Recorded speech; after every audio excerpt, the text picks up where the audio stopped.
and $21 million for voter turnout in India. What do we need to spend $21 million for voter turnout in India? Wow, $21 million. I guess they were trying to get somebody else elected. Well, we ought to tell the Indian government. You heard US President Donald Trump.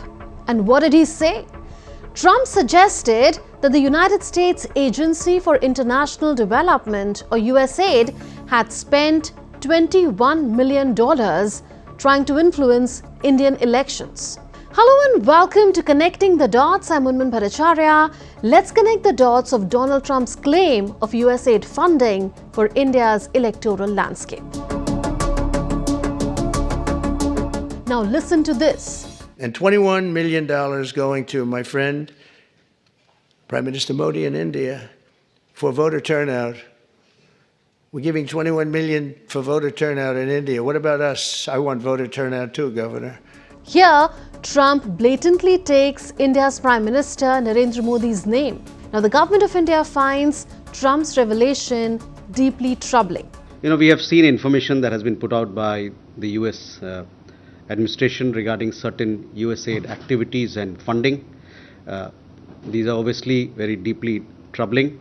This has led to concerns about foreign interference in India's internal affairs. Relevant departments and agencies are looking into this matter. A political firestorm erupted in India after Donald Trump's claim. India's ruling party, the BJP, seized on Trump's allegations, saying they proved that international actors were trying to undermine the government and interfere in the country's internal affairs. They claimed that Trump's statement confirmed an attempt to influence the Indian election and install someone other than Prime Minister Narendra Modi.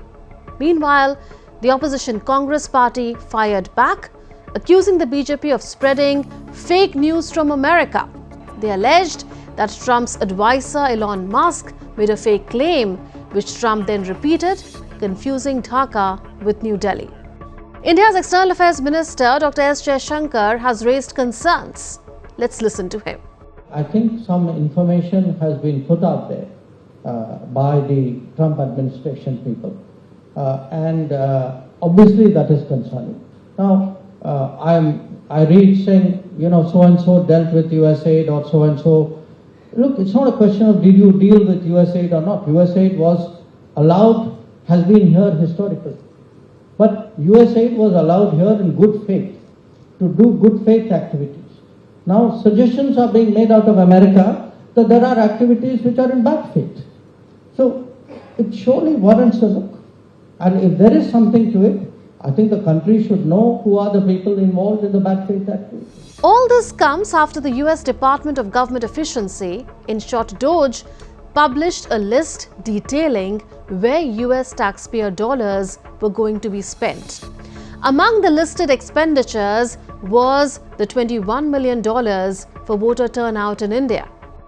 The newly created US department says funding for these claimed listings has been cancelled. Reports have revealed that USAID records show no evidence of such funds being distributed in India, contradicting Trump's claims. In fact, USAID staff have denied the existence of such a program altogether. Instead, documents reveal that USAID allocated $21 million to a non-profit organization promoting political engagement in Bangladesh. This move comes amid a severe crackdown on the political opposition in the country. Trump did mention funding for Bangladesh's political landscape in his speech. $29 million to strengthen the political landscape in Bangladesh. Nobody knows what they mean by political landscape. Bangladesh has faced significant political unrest, worsened by accusations of US interference in the removal of former Prime Minister Sheikh Hasina. However, Trump has not given any proof to validate his statement that the US sent millions of dollars to India to enhance voter turnout. The US president has even been inconsistent in the figures. While earlier he had mentioned $21 million, later he quoted the figure of $18 million. $18 million for helping India with its elections. Why the hell? Why don't we just go to all paper ballots? Let them help us with their elections, right? Voter ID. Wouldn't that be nice? We're giving money to India for elections. They don't need money. They take advantage of us. Donald Trump has a history of making false and misleading claims.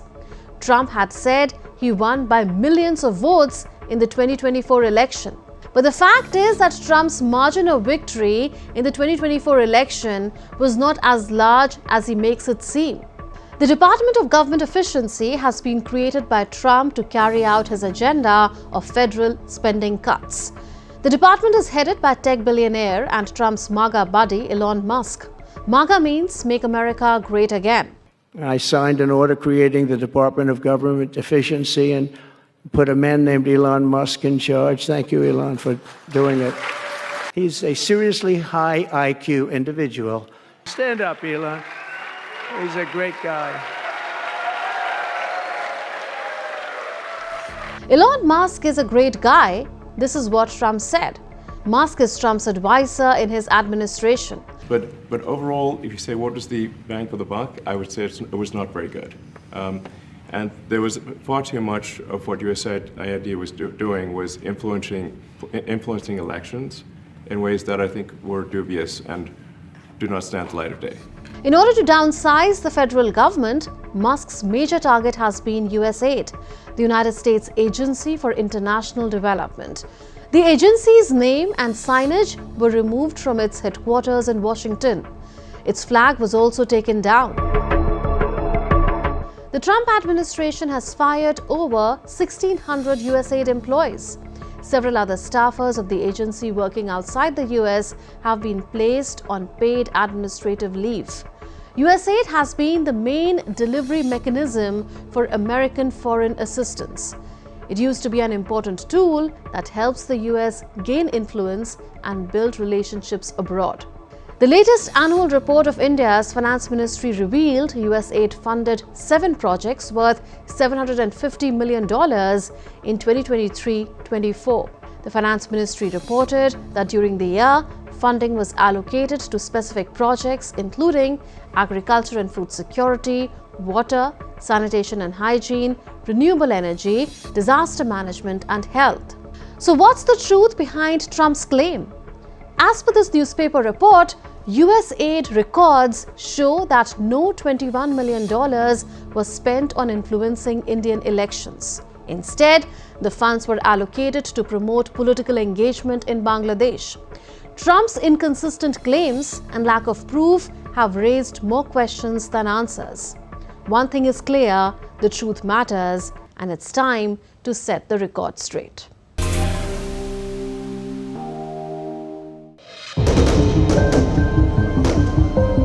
Fighting is intensifying in the Eastern Democratic Republic of the Congo as M23 rebels are advancing. After the city of Goma, DRC's second largest eastern city, Bukavu, has fallen too. Now the rebels are looking to capture more territory. Their sights are on Kinshasa, the capital of this African country. War crimes, mass graves, and capitulation by Congolese security forces. That's been the story so far on the battlefield. But of it, is diplomacy failing? Can the tough nut that Rwanda has shown itself to be cracked? Can a minerals deal buy Kinshasa security cover? If not, how real is the prospect of M23 rebels pushing all the way to Kinshasa? Let's find out. Earlier this month came a shocker. 70 Christians were beheaded with machetes by members of the Allied Democratic Forces or ADF, an Islamic State-linked group. The attackers had rounded up victims and executed them inside a church in Kasanga in North Kivu province. After the attack, many Christians fled the region seeking safety. In fact, tens of thousands of residents of eastern DRC are fleeing to neighboring countries. Starting February, 40,000 Congolese nationals, mostly women and children, have arrived in Burundi. Their only hope, survival under international protection. The other day, we had even a case of a woman who was transporting her children and not knowing that they were already dead, actually. When she dropped them in the camp, two of the children just passed on based on exhaustment. And so we have, the conditions are very bad for the people who are arriving. We have mostly women and so many children, so many children. The humanitarian situation in eastern DRC is dire. Besides persecution on religious grounds, looting, sexual violence, and armed assaults have become widespread. M23's offensive in North Kivu and South Kivu has increased the vulnerability of girls and women to conflict-related sexual violence, mass displacement, the influx of combatants and prisoners, and the proliferation of weapons have considerably exacerbated the risk. At the same time, logistical and security constraints continue to hamper the United Nations' ability to verify reported cases. What you see now is a mass grave where victims of the recent clashes in Bukavu were buried by the Red Cross. We were alerted by the community and even by some authorities that there were bodies scattered here and there with no family to collect them and bury them.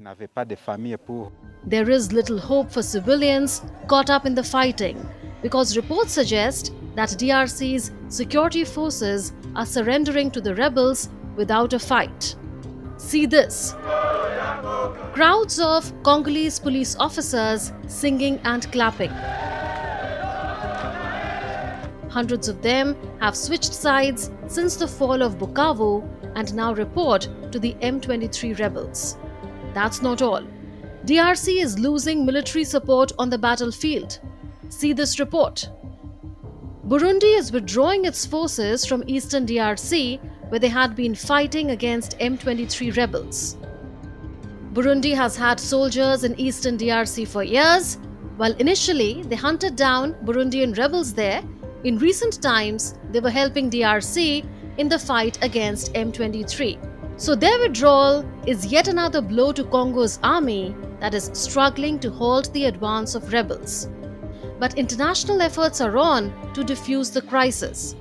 The United Nations Security Council recently adopted a French-drafted resolution. It called on Rwanda's military to stop supporting the M23 rebel group in eastern DRC and immediately withdraw all troops from Congolese territory without preconditions. It also urged the DRC and Rwanda to return to diplomatic talks to achieve lasting peace.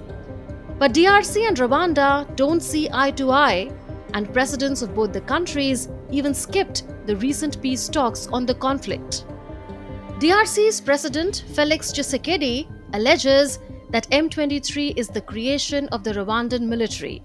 He says the rebels are used by Rwanda to defend its interests in Congo, such as looting minerals. He also accuses Rwanda of trying to disguise M23 as a Congolese armed movement. But Paul Kagame, the president of Rwanda, denies funding or directing M23. While he acknowledges that Rwandan troops are present in Congo, he denies supporting M23 with arms and troops. His denial flies in the face of evidence presented by the UN of Rwanda's complicity with M23 rebels. President Tshisekedi says his government would like to talk to Rwanda, which is pulling the strings of M23, and not to the rebels directly. But Rwanda insists the conflict must be resolved between Congolese leaders and the rebels. So the stalemate continues. In another development, the US imposed sanctions on an M23 spokesman and a Rwandan government minister for links to the violence in eastern Congo.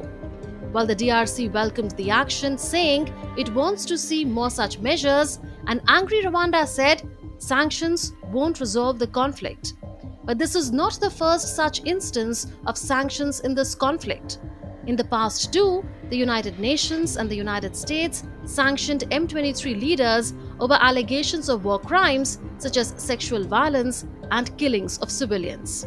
Analysts say the United States can do much more. For instance, by pushing the World Bank to cut Rwanda's funding, much of which is provided by the US government, and also by reviewing Rwanda's lucrative role as a supplier of troops to peacekeeping missions. But some analysts think more aggressive action from the West is unlikely, as they point to how Rwanda has cultivated relationships with Western powers by hosting major sporting events and concerts with celebrities like Kendrick Lamar. While Tshisekedi is hopeful, regional efforts to resolve the crisis are floundering. Calls by the African Union for a ceasefire have so far gone unheeded. So what are the options before President Tshisekedi now? Well, there aren't many. For one, he is planning to forge a unity government in the hope that it will help resolve the crisis. But the political opposition in DRC is criticizing the move. It blames the current crisis on the president's mismanagement of the situation. It also accuses him of being more concerned about saving his government than saving Congo. Tshisekedi has another plan too. He is looking to offer the United States and Europe a stake in DRC's vast mineral wealth. Remember, DRC is considered to be one of the world's wealthiest countries in terms of natural resources. Much of the world's coltan comes from there. Chances are that your smartphone and computer are powered by that coltan.